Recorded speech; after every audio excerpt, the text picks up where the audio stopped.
What is reps in reserve and training to failure? So reps in reserve is how many more reps could you have done?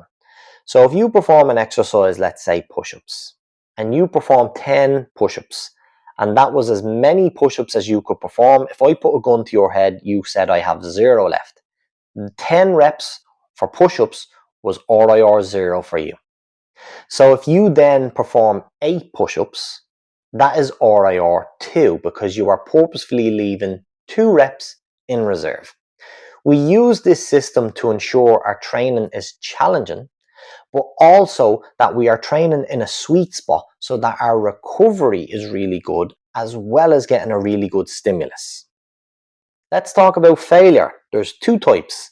Technical failure is when your technique breaks down in an exercise due to exhaustion. And muscular failure is when your technique is maintained, but all the way to the point where the muscles just say, no, I cannot do any more reps.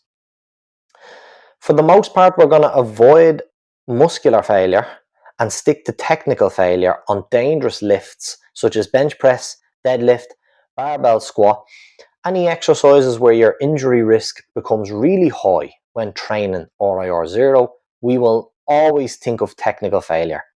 If on the bench press you go to muscular failure, you will not be able to get the barbell up off your body and back into the rack. So for this point, we may train in the 2 to 3 RIR and aim for technical failure. This way, if you leave 2 or 3 reps in the tank, you will always have a rep to get the barbell back into the rack safely.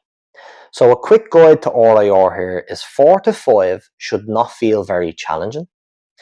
RIR 1 to 3, where the majority of our training will be, is the challenging range, where it gets tough near the middle and the end of the set, and your reps may even slightly slow down because the effort needed is greater. RIR 0 is to the bitter end, so where your muscles or your technique says, no, I can't do any more.